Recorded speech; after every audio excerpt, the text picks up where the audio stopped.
Welcome back, everybody, to The Creative Moment, Season 6, Episode 3. Today, we have no topic. Our topic is our special guest. Very pleased to welcome in Dave Durham. We're going to kind of more of a interview-ish style type thing, just kind of a collaborative conversation today. So that's what we're bringing you today. So let's go ahead and... Oh, that was not bad. That was not bad. So Dave Durham is here with us today, a fellow creative, mostly a photographer, correct? I would say yes, but I dabble in a few other creative pursuits. Okay. So what got you started in kind of the creative world? How did you come across, like, what was the first kind of creative notion of, oh, I want to get a camera and take photos, or I want to do whatever creative endeavors that led to? So I'm of the mindset that everybody's creative. They just usually get it beaten out of them as they get older. So I started early in creativity, and I was a military brat. So we moved every 2 years from one state to another in different countries. And when you're moving every 2 years, you don't really have a long time to build up new friendships. And this is before there was the internet, so there's no email and texting people. It's like you see them, they're in your life for 2 years, and you're off to the next place. Yep. So it's sort of like the thing you carry with you is, your family and your hobbies. That is the consistent thing as a kid growing up from place to place. So that actually gives you time to focus more on your hobbies, and they tend to be more inwardly facing hobbies because your friends are always changing. My dad gave me a camera when I was really, really young. He was a photographer, and like any good photographer, you realize that if you're the photographer, you're not in any of the pictures on vacations. Right. Yep. So he quickly said, I'll teach Dave how to be the photographer. So and inherited his old Nikon S2 rangefinder back when film was a thing, and picked it up. It was easy. It was fun. I tended to also like moving images, so I got a little Super 8 movie camera. Okay. And started documenting our family vacations and birthdays. You only filmed the stuff that was important, because at 3.5 minutes and $12 for every little, it's just you meter out those little moments. So when you go back and you look at your childhood, it's just big moments. It's not the simple in-between life stuff that is most of life. Right. So as I grew up, I tried to lean more into just taking lots of pictures of just the in-between moments. At the same time, lots of other hobbies, model trains, physical models. I love sci-fi, music. I write music. I do short stories, long form. I've done several musicals, lots and lots and lots of hobbies, creative hobbies. But all of those tend to be something you can sort of do by yourself, because that was the theme as I was growing up.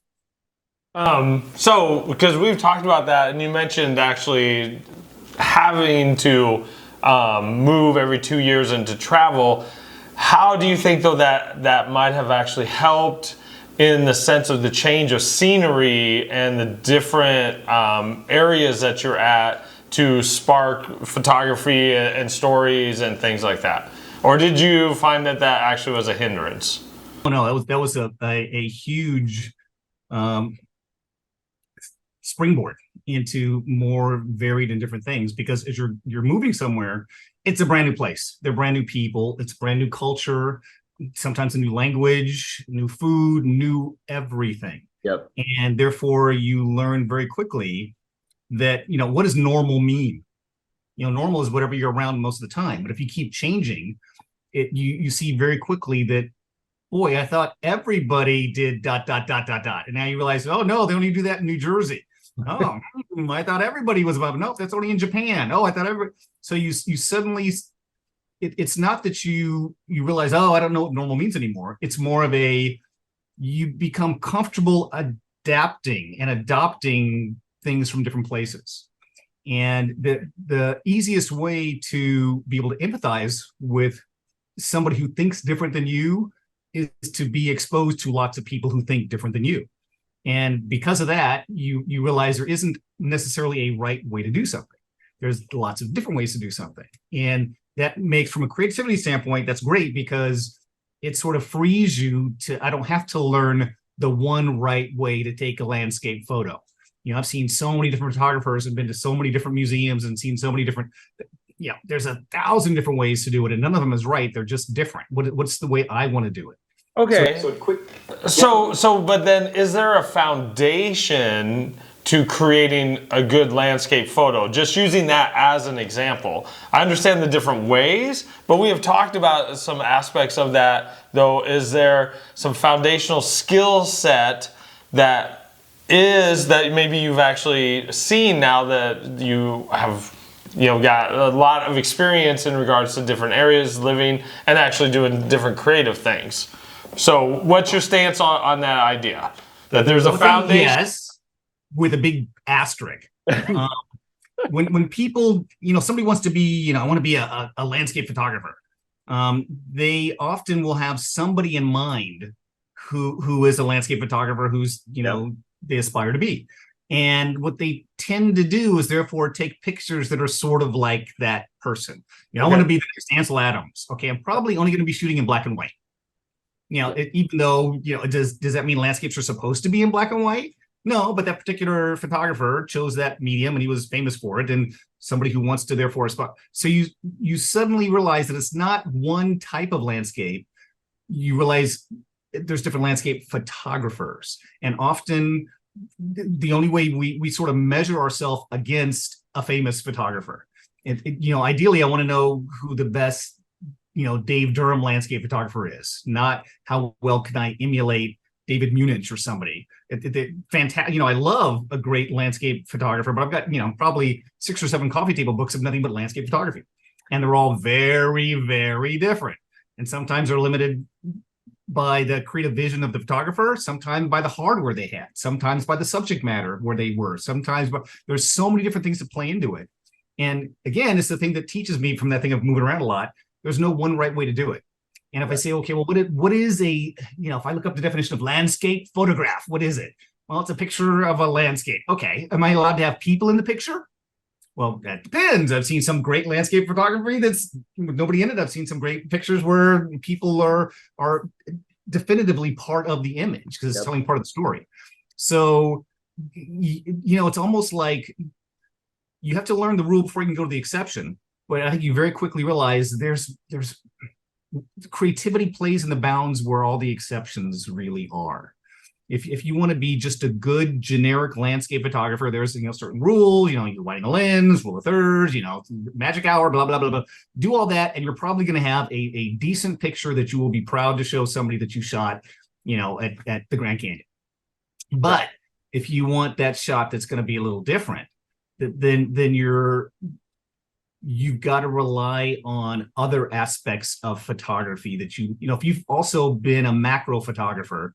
Boy, it's interesting when you combine macro photography and landscape photography, but they are different types of photography. Yeah, but it's still sort of landscapey, isn't it? I mean, it's a bit close. It's got the stream and the snowflake and got the thing with the thing. Okay, but is somebody going to look at that and say that's a definitive picture of a landscape picture? Probably not. But it might be your version of a landscape photograph.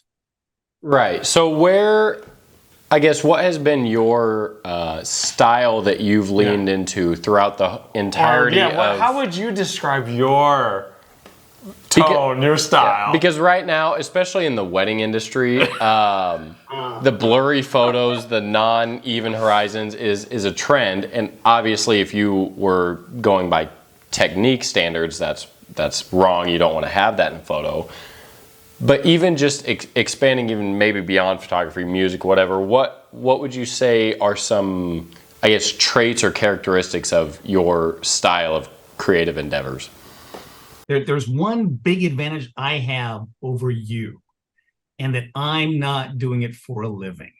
That makes a big, big difference. Totally get it. I'm big difference. Too, but I just don't. It does. And when you're looking at trends versus fads versus long-term versus changes in the industry versus and when I shoot, this is going to sound funny. I'm the only person who cares about the picture. Right. If other people like it, so much the better. But I don't shoot for them. I shoot for me. And if other people happen to like it, that's great too. I've done work for a client. I've, even though I swore I would never do a wedding, I did my brother's wedding. Never again. Never again. But when you're only shooting for yourself, you're able to explore a lot more options because you're not worried about how's the client going to take this. Do they think I'm wasting their time or their money? We've got a deadline. I've got a deliverable. That's totally, totally different. If I'm shooting for a job, then I'm looking very carefully at what are the trends, what are the expectations of the client. Am I going to mock something up first? Am I going to show them, can you make a scrapbook of what you like that's similar? And then my job is exactly, you're there to facilitate the client getting the image that they are sort of thinking in their mind. Yeah. Because I don't have to worry about that. I've had the luxury of exploring lots of different areas. And part of I love pictures of people, even though I'm extremely introverted and don't want to get near them. So that's always a challenge.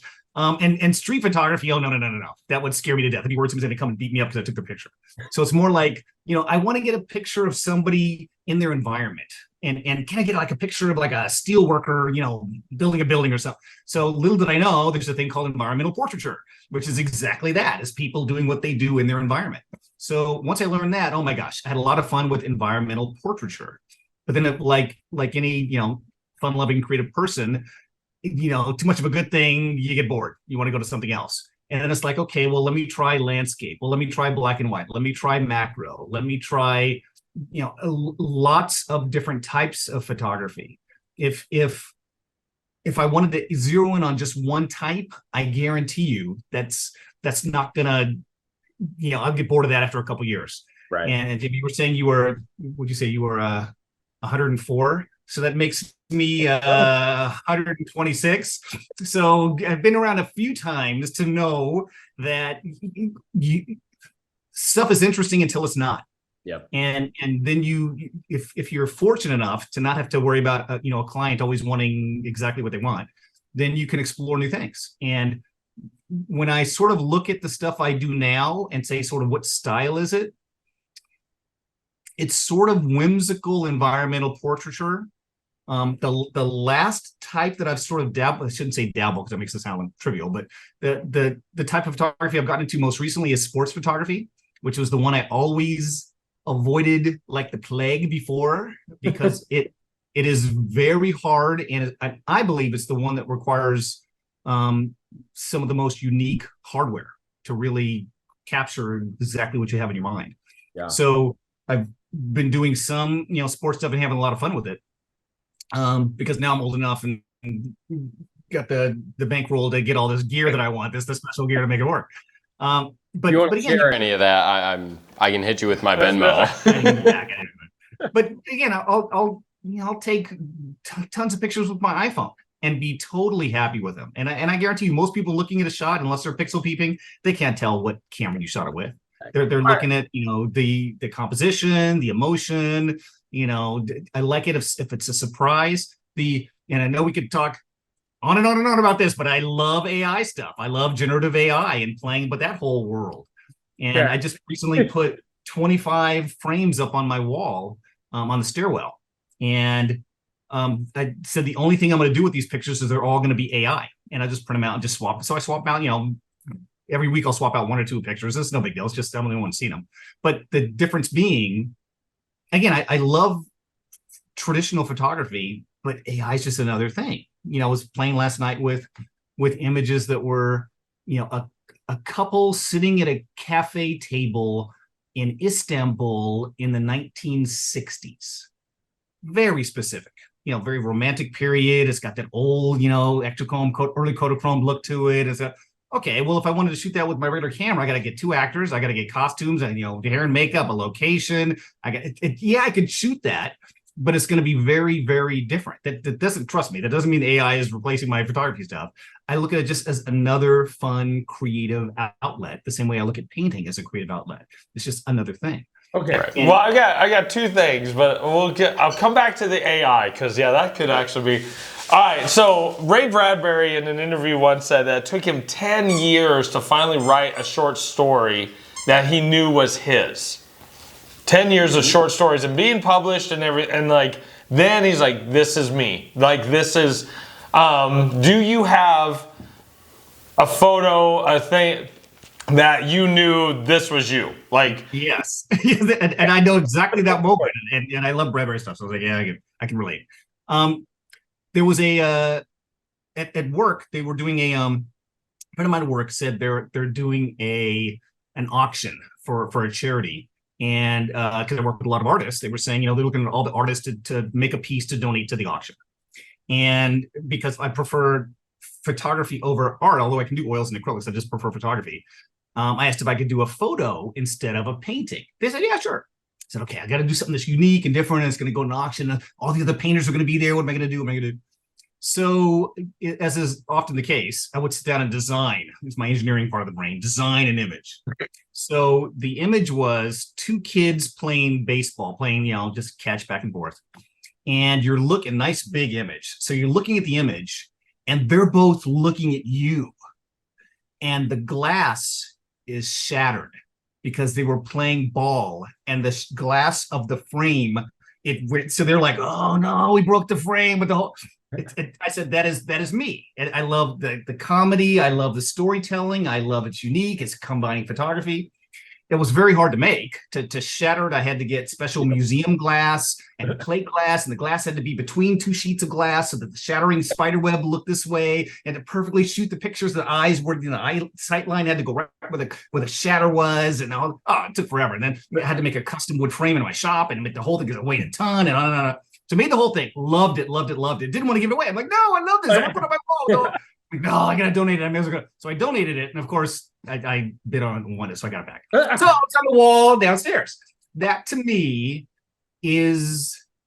that's my style. And I'm laughing because some of the AI stuff I put recently, the frames, although they're all on the wall, some of them are bumped into each other.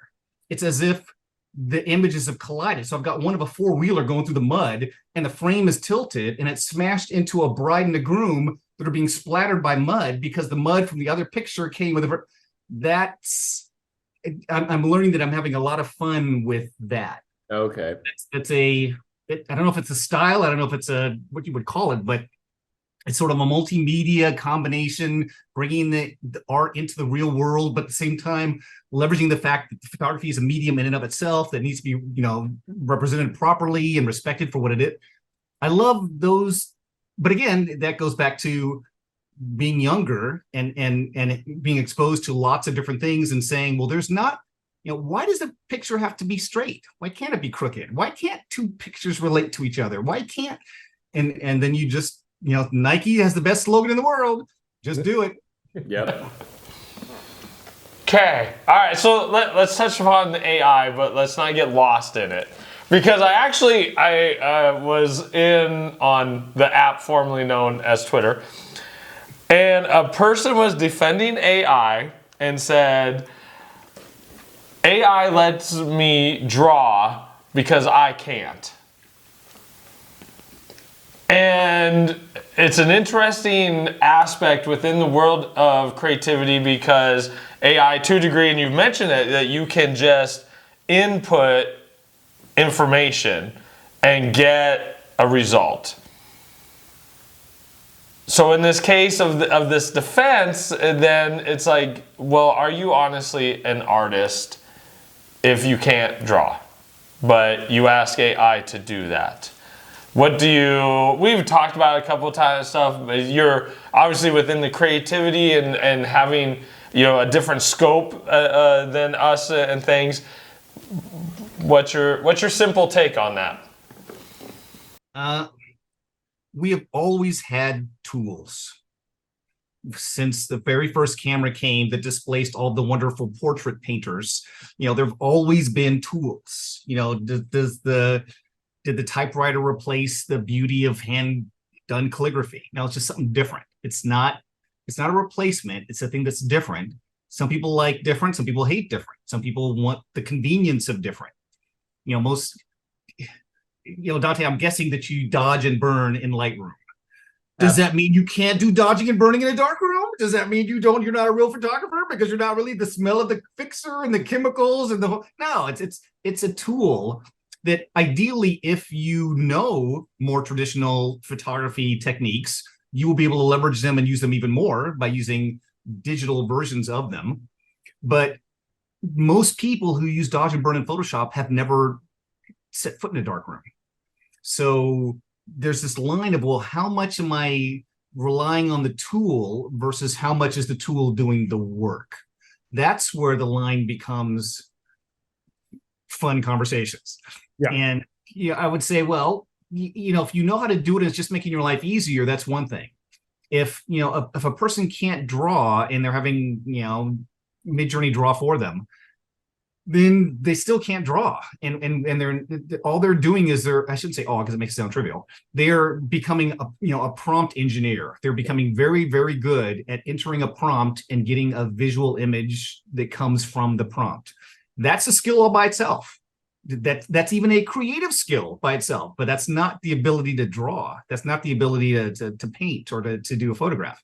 That's the ability to input into a tool and have something come out the other end. If I'm using a word processor and I highlight the text and I change to a calligraphy font, that doesn't mean I suddenly learned calligraphy. That means I'm going to output something that looks like calligraphy. And how much did I have to know to do that? Well, the tools are becoming easier and easier and easier and easier and easier. It's like your iPhone. If I take a picture, what's the difference between a picture and a photograph? It's a snapshot versus an image. They go back like, I have a clear defined line for that. So, but literally, when you think of all the things that a smartphone is doing today, when you hit that trigger and all the decisions it's making that normally a photographer would have to make, what shutter speed, what ISO, what aperture, taking multiple pictures and combining them to take the blinking out of that person, the smile off of this person, doing multiple grades of exposure compensation in the background, reshifting the focus to make sure everybody's. Most people have no idea their smartphone is doing all that. All they do is go click. Oh, that's a nice shot. Yeah. Okay. Well, now I can go type. Oh, that's a nice image. Yeah. So here's kind of my stance has changed slightly, but not that much. I don't know if you know Jamie Windsor. He's a UK YouTuber. He talks about how back in the day, like with film or whatever, you couldn't crop in post-processing. Like that was a simple thing now that you can do easily. You couldn't do it back then because it was just whatever you photographed on film was the photo. And so on that same vein of AI and dodge and burn and all that, there are certain parameters that you had to make sure you did in the shoot. Frame it this way, do this, whatever, that you can do now post-processing. You don't have to nail the shot to get the shot. And so I feel like we're kind of in the early stages of AI where maybe it integrates itself more, maybe it separates in the later years, but when I started photography, I thought that cropping in post was kind of like just nail a shot in camera. And now I crop all the time. I just can't nail horizons like every single time, whatever. And so I'm like, okay, yeah, cropping in post is not that bad. Sometimes you especially with sports, you can't always get the perfect frame because you can't be on the field or on the court to get the right perspective, whatever. Right. I don't think it'll lean as hard as use AI in my just general photos, and especially for clients and stuff. I don't think I'll ever touch it, but I'm curious to see where that goes in the future of if it becomes more of a commonplace tool, and obviously poetry is way different in that aspect. I don't know how you would really integrate AI into poetry. Well, no, but that's where AI is maybe actually making the biggest splash is the written creative expression, because all you gotta do is say write a poem about a flower, and it will not just write a poem about a flower. Write a poem about a flower in the the style of Dr. Seuss in Yeah. the early style of Dr. Seuss, not the later style of Dr. Seuss, and make it a blah, blah, blah, blah, blah, and it'll go, bloop, done. Yep. Yeah. And so that's the part, and it really is pretty rough right now in regards to contest or literary magazines, and then also people in the written world, because I want to put in novels and short stories in that whole, it's not very, it's rough, and people are accusing other people of doing, and like it's just not pretty. So we have 9 minutes left, I guess, because I have the free version of Zoom. But to kind of wrap it, what is kind of some maybe advice or kind of a trick of the trade, something that you've learned over the years? You've had a very fruitful life. You've been a lot of places. What would be something that you would want to say to aspiring or current creatives? He's trying to make money off of this. I figured it out 40 years before him. Okay, poetry just does not make money. It just is not a. It's a tough one. It's a tough one. So what would be something that you would say to either an aspiring or beginner-ish type creative that could help them in their journey or their goals? I think everybody has different hobbies or interests that fall within the creative realm. Yep. The question is simply whether they pursue them or not. And I think one of the reasons that people don't pursue them is they get this wrong idea as to what success in that area looks like. And if I write a book and it's not a million, bestseller, then I'm a failure. If I make a video and it doesn't get, it doesn't go viral and you have a million, then I don't want to do this anymore. There was, you always ask people, what do you want to be when you grow up? What do you want? And they, of course, people love to track things. They track it over the years.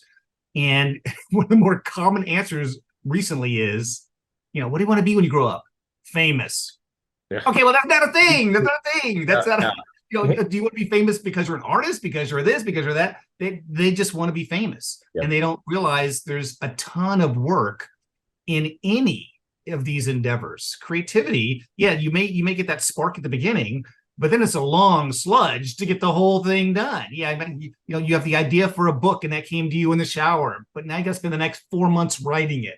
You have this idea for a photo shoot that you want to do, but it's going to take you 2 months to assemble all the pieces. It's the work that people sort of forget. You can get the thing you want at the end. You'll have a very good chance. It's never been easier than today to be successful at any endeavor you want to attempt. Yeah. But it doesn't come without a lot of work. So if you're going to have to do that work anyway, then pick the creative endeavors that you really want to pursue. Don't pick the ones that you think are going to make you money. Don't pick the ones because these are ones your friends told you should do. Pick the ones that you want to do because you're interested. And whether you're successful or not in the eyes of the world, you're still going to have a thing that you're happy with and proud of at the end. It starts from there and builds. And you look at somebody who's a professional artist, and there are plenty of professionals out there in the creative fields, but you sort of look at what's the definition of a professional. It's somebody who can do their best work even when they don't feel like it. And that, I guarantee you could have a cold and feel miserable, but you've got that shoot, and you're still going to give it the best you can and turn in shots that you're happy with, even though you didn't feel like it. You may be hoarse and you go to a slam and you're still going to give it your all because you want to get it up. There's a thing that says that's sort of part of who you are and part of how you want to get it out there into the world. And it's hard. These are precious little things that we're going to allow other people to see, and they're going to squash it. They're going, But that's okay if my goal wasn't to suddenly have 1,000 be successful.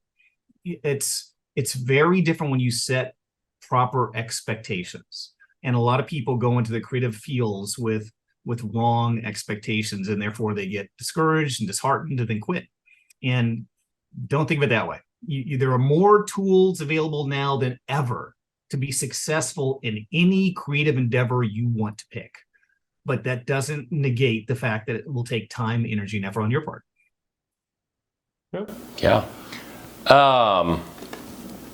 All right. I think we will have to have a part 2 because I've got a few other. Just too many insights, too many questions. Yeah, especially about our bridge that we produce art for the people to consume it. You don't seem to be on that side, so that no. Don't get me wrong. Remember, my day job for several decades was creating entertainment. right, but within your own creativeness, like I think there's an interesting discussion there. Kind of a more central topic. Like type of situation. Because we have 4 minutes or whatever. But I was at a conference that I was speaking at, and the keynote speaker there talked about how if you don't share your creative products or whatever, you're selfish. And it hit me initially as, okay, I don't know if I agree with that because my landscape photos I take mostly for myself,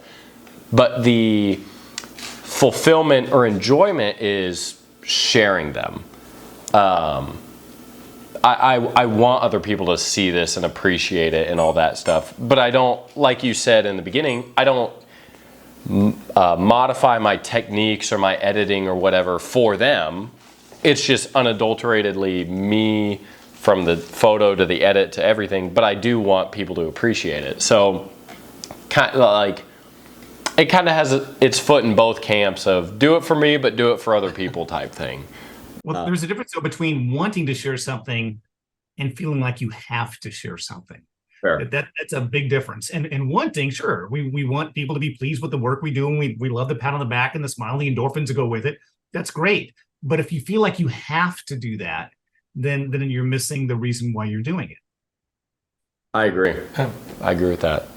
So yeah, it was a pleasure as always. Yes, nice meeting you. And we'll have to do another round.